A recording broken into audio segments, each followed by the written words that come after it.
So ngayon mga kababayan, no, yung ating pag-uusapan ay patungkol po ito, mga kababayan, sa anumang oras di umano ay aarestuhin na si Sara Duterte. So ito po, pakinggan natin mga kababayan ang balita ng Billionaire News Channel at pakinggan natin yung mga opinion at mga ah, tawag dito, reaction ng mga otoridad, especially na dyan si NBI Director Milvin Matibag. Nako, extermit, ah, ano to? Extermitech Philippines. Ayun, may love shoutout. And kay Ma'am Maria Angelita Ginto and kay Ma'am Geraldine Dominguez Camo. Ito po, pakinggan natin mga kababayan ang Billionaire News Channel. Tulad ng prosekusyon, iginit ni NBI Director Melvin Matibag na dapat convicted na si VP Sara sa aligasyon pa lang ng grave threats. Sa usapin So sabi mismo, mga kababayan, ni Attorney Milvin Matibag, no, dapat ay convicted na si Sara. Napatay tayo dito. Ma'am Marites Mosniat sa Serisa Force, silo po sa inyong lahat dyan. Like po tayo, share, and subscribe. Sa mga hindi pa nakapag-subscribe, nakapag-like, no, at nakapag-follow sa ating Facebook page and TikTok account. Ayan, Ma'am Sara Sarhan, ayan. So ngayon, Villanueva Rona, hello po sa iyo dyan. Thank you, Ma'am Nita Beltran. O, ito ulitin ko ha. Eto, pasok. Tulad ng prosekusyon, iginit ni NBI Director Melvin Matibag na dapat convicted na si VP Sara sa aligasyon pa lang ng grave threats. Patay! Sa usapin naman ng umano'y paglustay sa confidential funds, iginiit ng isa sa mga House Prosecutor na intensyonal ang paglibas sa pondo ng bayan gamit ang mga peking pirma at pangalan. Manluloko, budol, scammer. Isaiah Mirafuentes. Malaking tanong para sa prosekusyon ng pangalang Mary Grace Piatos, Naco Harina, Patty Ting, Ann Dilim, Alejandro Piquet at iba pang naungkat sa paglilitis laban kay VP Sara. Katakataka rin para sa prosekusyon kung bakit pirmado ang mga acknowledgement receipts gayong alias o manong mga pangalan na ginamit ng mga tumanggap sa confidential funds. Oh, ayan pa. Isa yan mga kababayan sa kasinungalingan, pambubudol, scammer at katiwalian na ginawa ni Sara Duterte. Bakit mga kababayan? Siya naman talaga ang mahahantungan at mababagsakan dito. Kasi sa totoo lang mga kababayan, siya naman po talaga ang pinakahid kasi siya ang Vice President at opisina niya ito. Ngayon mga kababayan, nakakapagtaka lang, ang palusot kasi ng depensa ni Sara ay puro teknikalan. Pag nagpresenta ang prosecution, no, nagpresenta si Luistro, si Kapunan, si Ligutan, si Dilima, si Jokno. Pag nagpresenta ito ng ebidensya ng paglustay at pagnakaw at pambubudol, pang-i-scam ni Vice President Sara na hindi naman Vice President kasi wala namang ginagawa, wala namang kwenta, wala talaga. So, ngayon mga kababayan, ang sagot ng kanyang depensa ay Xerox lang daw yung naturang papel, photocopy lang, hindi original. Yun ang lagi nilang palusot at ang ginawa nila ay technicality. Oo, yun, lagi nilang hinahanapan ng butas. Kaya nga, kung naalala nyo mga kababayan, nasagot ni Lord ng Kapunan, kung may duda kayo sa mga dokumentong ipresenta namin, di yung dokumento na lang ninyo ang gamitin namin. Kasi I'm sure na ang dokumento nyo original. Napahiya ang depensa. Ngayon mga kababayan, ito yung pinakamalaking katanungan, bakit may pirma kung alias lang naman pala ang pangalan? So hindi lang tayo binudol, pati ang gobyerno niluloko ni Sara. Biruin mo, alias lang pala ang pangalan. Inamin ng depensa, mga alias lang daw yan. Pero bakit may pirma? Alias, tumanggap, alias ang pangalan, yung Mary Grace Piatos, alias lang daw yan. Aminado sila ha, alias lang daw yan. Pero alias pala. Ba't pumirma? Ultimo pirma, alias din? Ano yun? Hindi lang pang-i-scam, hindi lang pambubudol, panluloko, panlilin lang, kundi pagnanakaw na rin. Todo-todong katiwalian, todo-todong kasinungalingan, todo-todong kabulastugan, todo-todong pagkakawatan. Sorry to say totoo po yan. Biruin nyo alias lang pala yan si Pikit, si Uwishi, si Nagaraya, si Xiaomi. Pero may pirma. Ano yung alias na yun? Pati pirma, alias rin. Inang yan, Sara. Anong klaseng nilalang ka? Grabe ka kakawatan, Sara. Continue. Ang pagtingin ho natin, talaga meron pong intent to deceive. Hindi ba? Meron po talagang intent to talagang limasin yung pondo ng bayan gamit ang peking pangalan at mga peking pirma. Naniniwala rin si House Prosecutor at Representative Ridon na iilang tao lang ang pumirma sa mga acknowledgement receipts. Mga kaibigan, nakatali ang pangalang Pangulo sa 73 million on COA funds, on the first confidential funds. Nakatali po ang pangalang Pangulo sa kabuuan ng 448 million na pinapasoli po ng Commission on Audit o na confidential funds misuse. Maring ginigit din ng prosekusyon na kung may pagkakamali sa liquidation, dapat may pananagutan. Hindi lang ang gumawa, kundi ang head of the agency na si VP Sara. Gayunpaman, kung si NBI Director Melvin Matibag na isa rin sa mga tumistigo ang tatanungin, sa grave threats pa lang, dapat convicted na ang pise. Pero mas kabang-abang raw ang sa unexplained wealth. Kaya ang paalala ni Matibag sa Nakita nyo mga kababayan, kung si Attorney Melvin Matibag pa lang ang tatanungin, dapat doon sa pagbabanta niya, convicted na si Sara. Doon sa pagbabanta ni Sara kay BBM Lisa at Martin. Pero mas nakaka-excite daw itong sa unexplained wealth ni Sara. Nako, Diyos ko, kung hindi ka makulong dito sa grave threat, meron kang confidential fund issue. Kung hindi ka makulong sa confidential fund, meron kang ill-gotten wealth o yung hindi may paliwanag na yaman. Actually, mga kababayan, si Sara Duterte, hindi ko alam kung makakatulog pa.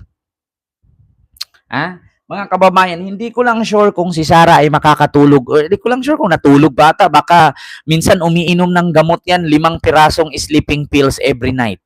Oo, para maramdaman niyang manhid sa kanyang utak. Kaya siguro naging tralala yan eh. Oo, sa kakainom niya yung sleeping pills, hindi na makakatulog yan. Diyos ko, tayo nga, mangutang na tayo 5,000 pag binalik-balikan ka ng naniningil sa'yo. Hindi ka nga makatulog, either lilipat ka ng bahay or di kaya uuwi ka probinsya, di ba? May mga ganyan eh. Try nyo mangutang sa Maynila, sa Bombay. Di ba, pag hindi kayo nakapagbayad, lalayas kayo, pupunta kayo ng probinsya, kaya di kayo makatulog. Araw-araw kayong binabalikan. Tapos pag tinanong pa yung anak mo, asaan mama mo? Wala daw po siya. Sabi niya, tulog daw po siya, umalis. Di ba? Oo, nabubuking minsan eh, di ba, mga kababayan? Ang ginawa ni Sara kasi ngayon, halimbawa si Sara, nangutang sa Bombay, 5-6. Habang nangutang, walang pang bayad, natutulog. Tapos, naiwan yung anak sa labas, naglalaro. Ang sagot, sabihin mo ha, kapag ka may maningil dito Bombay, sabihin mo, wala ako dito, umalis, tulog. So ang bata naman, syempre hindi man marunong magsinungaling ang bata. Bakit? Diyos ko, kung ano lang naman ang naririnig niyan at sinabi mo, sasabihin niyan, wala daw po si mama. Umalis daw po, tulog. Diba? Di na bisto. Which is ganyan ang nangyari, mga kababayan, dito sa kanyang mga abogado ngayon. Wala daw pong kasalanan si Sara. Hindi daw po totoong pangalan yan. Pero pumirma sila. So kung peke yung pangalan, peke din yung pirma. Di sabit. Yeah. Kasi sa totoo lang mga kababayan, hindi talaga alam ng mga abogado ni Sara kung paano lusutan yan. Si Sara lang ang nakakaalam dyan. Isang amin lang, ninakaw ko, kulong, tapos ang usapan. Huwag mo nang idaan na marami pang mga abogadong pagtatawanan, marami pang mga abogadong masisira ang kredibilidad dahil sa pagtatanggol sa kasinungalingan at katiwalian. Di ba? Diyos ko, kung ako niyan, hindi ko sisirain yung aking pangalan or aking pagkaabogado at tawagin pa akong huwis de Campanilla kung ang pagtatanggol ko ay isang krimen na ang hirap ipagtanggol at ang pagtatakpan ko ay isang tao na siya mismo lang ang nakakaalam ano akala niya sa amin si Madam Auring hula-hulaan. Diba? Kung ako magiging abogado ni Sara, hindi ko tatanggapin kahit pa 1 bilyon ibayad sa akin. Bakit? Simple lang. Biruin mo, abogado ka lang. Hindi ka manghuhula. Chupaeng, mega love shoutout sa'yo dyan. Yeah? Biruin mo ha, abogado ka lang, hindi ka manghuhula. Biruin mo, anong ginawa ni Sara dyan sa mga abogado? Ginawa niya manghuhula. Sabi ko nga nung nakaraan, mga pamangkin, apo ata to ni Madam Auring sumasalo ng mga tatam-tatam.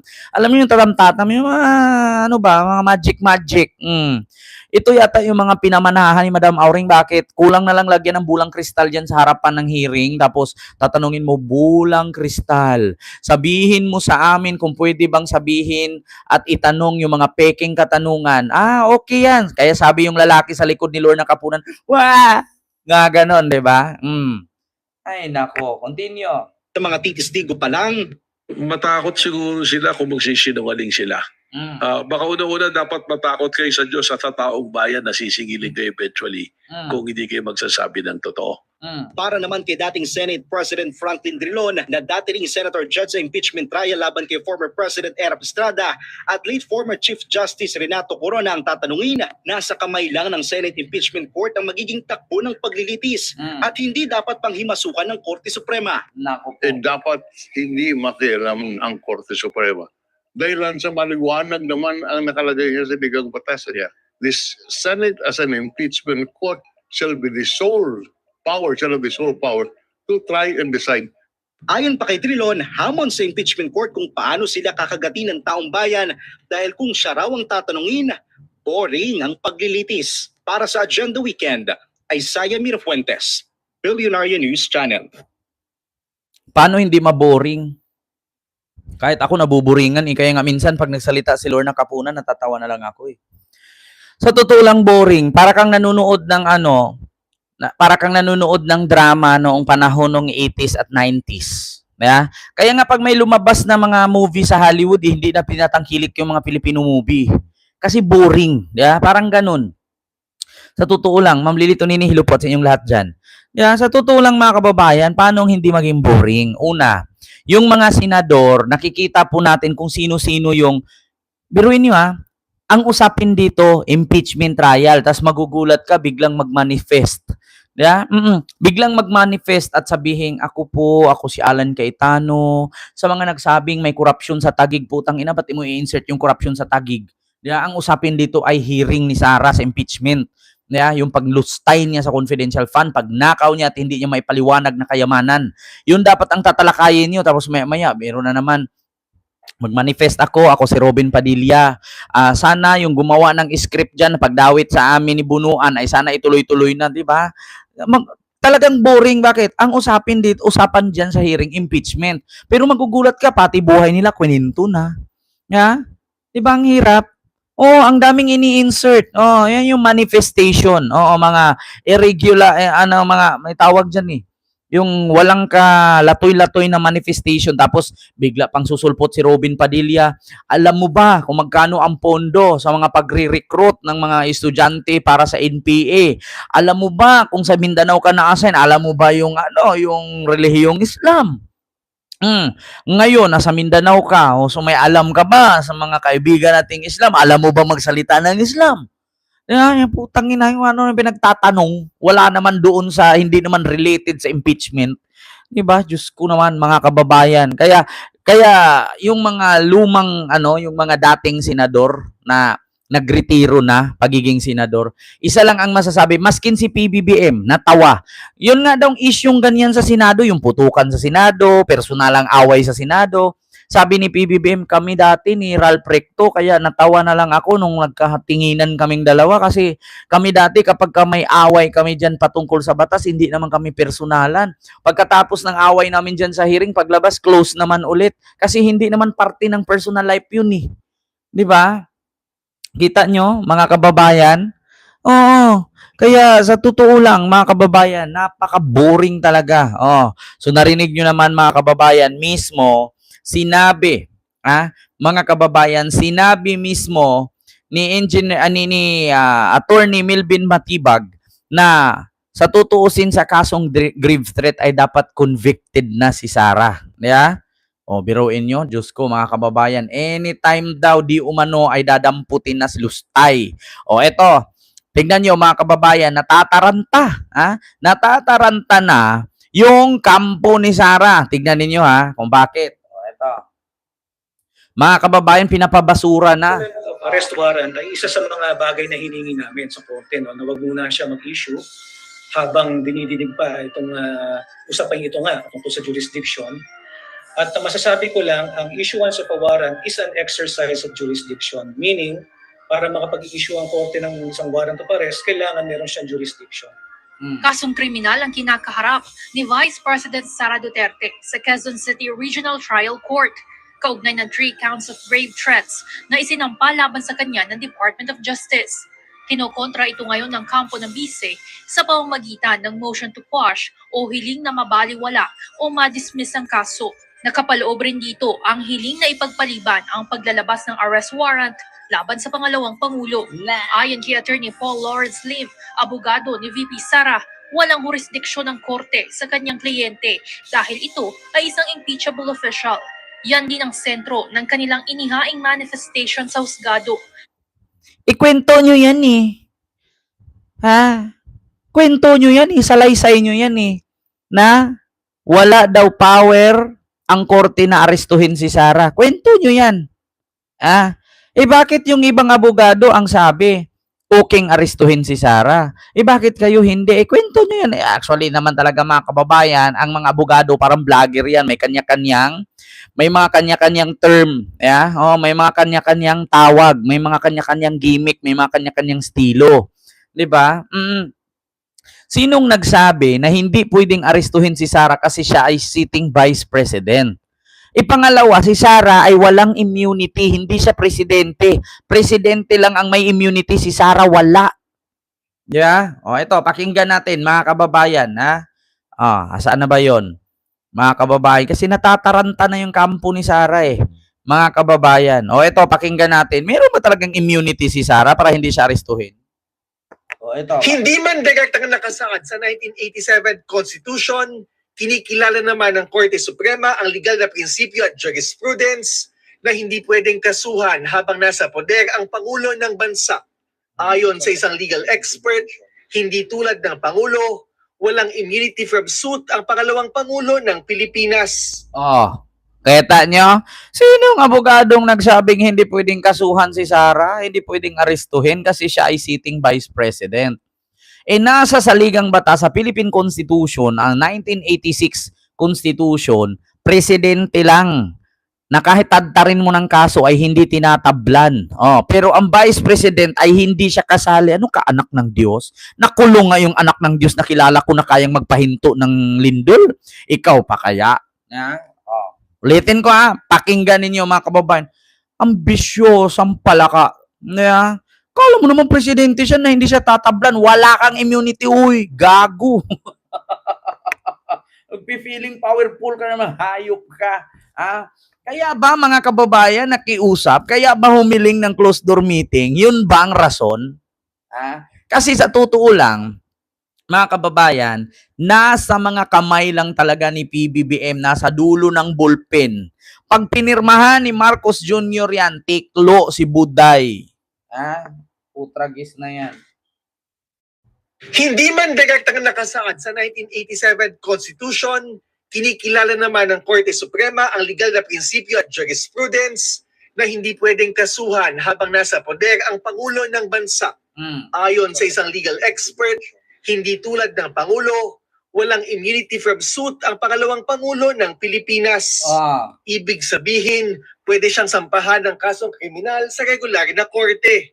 At yan nga ang ginawa ng Department of Justice kay Vice President Sara Duterte.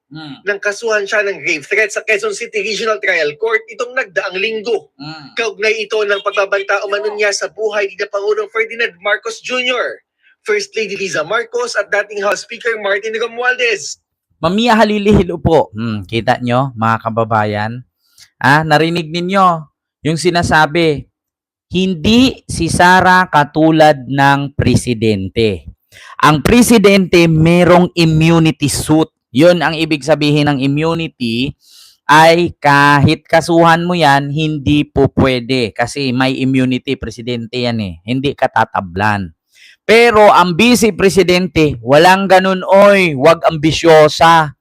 Ninakaw mo na nga lahat-lahat ng pera ng Pilipinas, gumawa ka ng peking pangalan, gumawa ka ng peking pirma, tapos iloloko mo nga kami, binudol mo kami, pati ba naman sa immunity, mambubudol ka pa rin. Walang ganun. Wag niyong baguhin yung konstitusyon. Hindi kayo yung anak ng Diyos. Sa isang online press conference noong Nobyembre 2024. Ayon kay Professor Paulo Tamasi ng UB College of Law, magkaiba ang kailangang patunayan at tanong na dapat sagutin sa impeachment trial at sa criminal case. Narinig nyo? Sir Henry, hello po, kay Chupaeng, kay Oscar Takalan. Ayun, kay Ma'am Rosemary Calipon, kay Gisela Acosta, hello po. Alonly TV ng Sirius of course, hello po, at kay Ma'am Rose Maurilio. Kita nyo mga kababayan, narinig ninyo ang sabi? Narinig ninyo mga kababayan sa balita? Klarong-klaro naman siguro. Mga kababayan. Magkaiba ang impeachment trial. Magkaiba ang problema niya sa impeachment. Magkaiba rin ang kaso sa korte. Kasi sa impeachment, hindi pwedeng mangialam ang korte dyan. Pero sa kasong grave threat, hawak po ng korte yun. Alam nyo na, mga kababayan. Kaya mga DDS, ito na naman, maghamon na naman ba tayo? Kapag ako pa naman naghamon, nagkatotoo, kung naalala nyo noon mga kababayan, nung nasa nasa TikTok, sinong naka-follow sa akin sa TikTok na una kong video ay may mugshot si Sara, si Digong at si Kibuloy. Di nagkatotoo man. Si Digong may mugshot na, si Kibuloy may mugshot na, si Sara na lang. Tignan ninyo mga kababayan, buksan ko TikTok ko Meron ako ipakita sa inyo nung panahon na tagal na yun, siguro 2024 pa yata yun. Oo, may mugshot ako doon na nilabas na si Digong, si Sara, mga kababayan, si Kibuloy, sino pa yun, may mga mugshot sila. Nagkatotoo nga naman. Talaga, mga kababayan, Diyos mio Marimar, magagalit na may mga DDS dito giahak. Saan ba yun dito, mga kababayan? Yung mugshot. Ito, iparinig ko sa inyo, mga kababayan, ako. Ito pa nga, meron pa nga isa dito, yung si Alice Go at si Digong, ayaw nilang maniwala. Nagkatotoo nga talaga na si Alice Go ay pugo, hawak ni Digong na. Ito mga kababayan, asa na ba yun? Ay, Diyos mio Marimar. May mga videos dito mga kababayan, no, na tawa ko ng tawa kaya ang nakalagay doon, mugshot ni Sara. Tapos ako naman, nag-react ako. Nagkataon na si mugshot ni Sara, ni Digong, ni Kibo. Ito ba yon? Ayan nakita nyo yan. Ito, buksan natin. Anong taon to? 2024, 06-13. June 13, 2024. Ayan June 13, 2024. Kita ninyo. Pakinggan natin Nako, patay tayo dyan. Mag-iyakan na. Ako po mga kababayan, Luzon, Visayas at Mindanao. Ito na po, may panibago na namang lumabas ngayon. Ito hindi po ito nanggaling sa akin. Ito po ay isang sample lamang. Sample po ito kung sakali po pumasok ang ICC sa Pilipinas. Kasi po ang ICC ay nasa kamay po ni Pangulong Bongbong Marcos ngayon. Kapag mag-okay ang Pangulo ng Pilipinas, naukihan niya na pumasok ang International Criminal Court, malamang sa malamang ito po ang dadanasin ni Sara Duterte Fiuna. So hindi ko po alam kung sinong gumawa po nito, nakita ko lang po. Treason, betrayal of public trust, graft and corruption, 125 million confidential fund, intelligence fund. Yan po ang yan po ang magiging mugshot niya. At ito naman po ang makikita ninyo magiging mugshot ni Digong. So ayan naman po yung magiging mugshot ni Digong. Nakalagay po dyan, Rodrigo Roa Duterte, Digong nyo, treason, betrayal of public trust, crime against humanity, graft and corruption, at culpable violations of the Constitution. So yan po ang nakalagay dyan. So ngayon po mga kababayan, ito po ang masasabi ko sa inyo. Nasa kamay po ni Pangulong Bongbong Marcos, Nasa kamay ni Pangulong Bongbong Marcos ang ICC. Kapag si Bongbong Marcos inukihan niya na ang ICC ay papasok sa ating bansa, hindi po porket inukihan ni Pangulong Bongbong Marcos, Hindi porket inukihan ni Pangulong Bongbong Marcos ang ICC sa bansa ay mawalan po ng respeto ang ating batas sa Pilipinas, or may tinatawag sila dyan na yung mawalan tayo ng sovereignty. Hindi po sa ganon, Hindi po ang batas natin. Kasi alam niyo po kung bakit. Ang batas po kasi sa Pilipinas ay para lang po yan sa mga may kaya at mga politisyan na mayayaman. Pero pag tayo pong mga mahihirap, wala po tayong hustisya. Kaya po, kailangan po natin na ang ICC papapasukin sa Pilipinas. Alam niyo kung bakit? Example ko lang si Kibuloy. Si Kibuloy hanggang ngayon, hinuhuli, hindi pa rin mahuli-huli. Pero kung si Kibuloy, walang kapangyarihan yan, walang kapit yan, matagal sa malamang namatay na yan. Tignan nyo yung mga yung mga pusher, mga user na hindi nga dinadaan sa korte, hindi nililitis, patay agad. Kasi nga, Oh, wag niyong sasabihin ngayon na, oh, bakit kailangan papasukin ang ICC sa Pilipinas? Mawalan tayo, walang parang inaapakan yung batas ng ating bansa. Hindi po siya inaapakan. Kasi ang batas po sa ating bansa ay para lang po sa mga mayayaman. Kapag tayo po ay mahihirap, wala pong batas sa atin. Pinapatay po tayo diretso. Di ba? Kaya kailangan po ng ICC papasok sa ating bansa para yung mga kriminal na katulad ni Digong, no, gumagawa ng kung ano-ano, no, na napaka-worst na president sa ating bansa at maraming nabudol nga, ang daming nalinlang na magaling daw na Pangulo, ending, ito nga, treason, betrayal of public trust, crime against humanity, graft and corruption, and then culpable violation of the Constitution. Di ba? Ito pa yung isa. Ayan din po ang makikita ninyo. Kaya nga sabi ko sa inyo, dito sa Pilipinas, walang silbi ang ating batas. Alam nyo kung bakit? Ang batas ay nasa mayayaman lang. Kapag may pera ka, politician ka, marami kang kapit, hindi ka nahuhuli, hindi ka nakukulong. Minsan nakakalaya ka pa, minsan kinukulong ka, nasa bahay mo lang. Di ba? Yung iba nga, katulad ni Gloria Arroyo, habang may kaso, habang kinukulong, may bracket at leeg. Nung pinapalaya, nawala ang bracket, di ba? Sino pa? Si Erap. Tignan mo si Erap. Nakakulong, di umano. Tingnan mo pa mga pork barrel dyan. Yung mga senador noon, nakakulong, di umano, pero naka-aircon. Pag mahirap yun, nakagawa ng ganun. Walang aircon. Magulat ka na lang, namamatay na lang bigla. Bakit? Pinatay na sa loob ng kulungan. Di ba? Kaya yan po ang aking masasabi. Nasa kamay ni Marcos kung papasukin ang ICC sa Pilipinas. Kasi kapag pinapapasok po ni Pangulong Bongbong Marcos ang ICC sa Pilipinas, malamang sa malamang si Digong, si Inday, kulong. So yun naman po. Maraming salamat. Kita ninyo? 2024 pa yan. Ano na ngayon? 2026 na. 24, 25, 26, 3 taon na. Napaka-advance. Bakit tayo advance? Kasi nakikita natin sa ating pangitain, sabi nga ni Maharlika, sa kanyang puting ahas, sa atin sa mga alitap-tap yan. Di ba? So alam nyo na, mga kababayan, nako, yari ka dito, Buday. Mukhang magkakatotoo na yata yung mugshot ni Buday. Patay tayo dyan.